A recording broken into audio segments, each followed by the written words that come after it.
The leaves were long, the grass was green, the hemlock umbels tall and fair, and in the glade a light was seen of stars in shadow shimmering.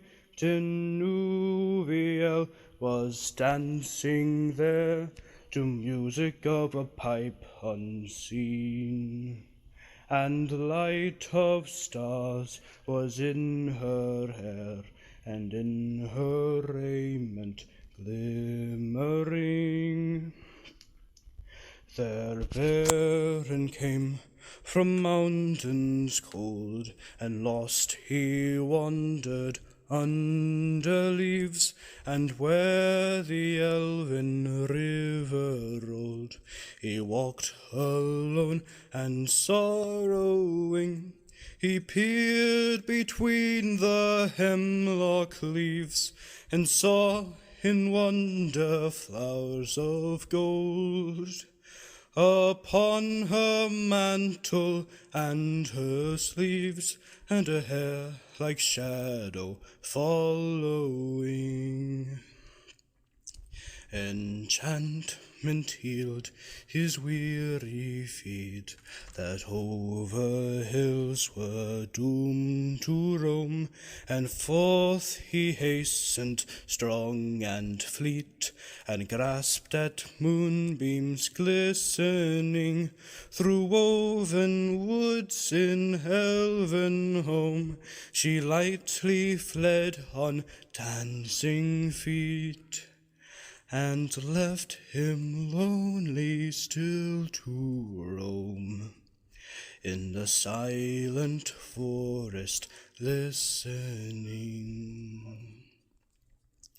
He heard there oft the flying sound of feet as light as linden leaves, or music welling underground in hidden hollows quavering. Now withered lay the hemlock sheaves, and one by one, with sighing sound, whispering fell the beechen leaves in the wintry woodland wavering. He sought her ever wandering far, where leaves of years were thickly strewn, by light of moon and ray of star, in frosty heavens shivering.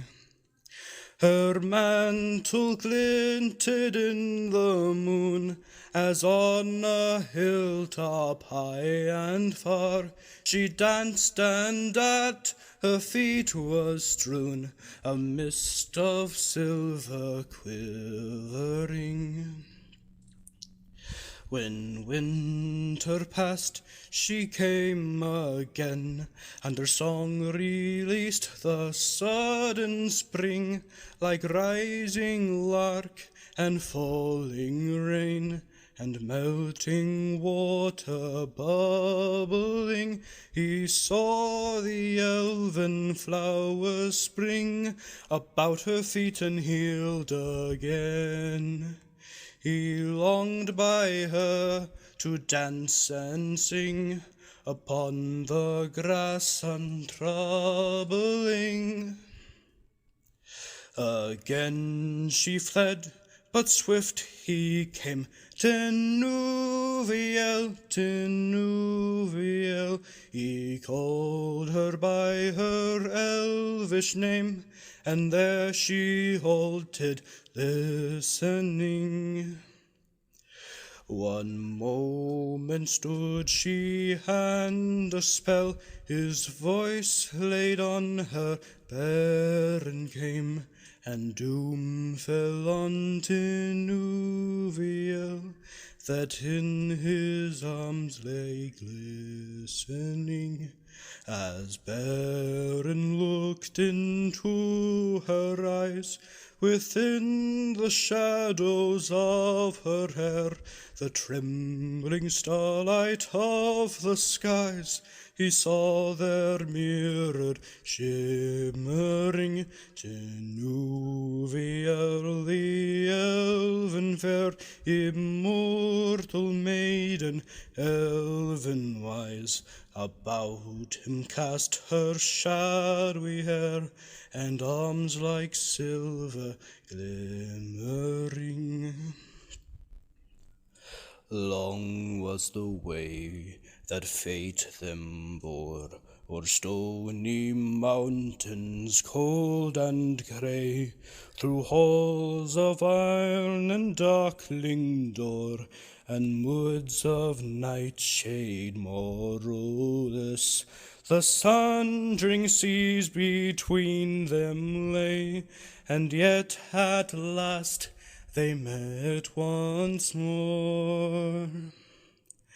And long ago they passed away, in the forest singing sorrow.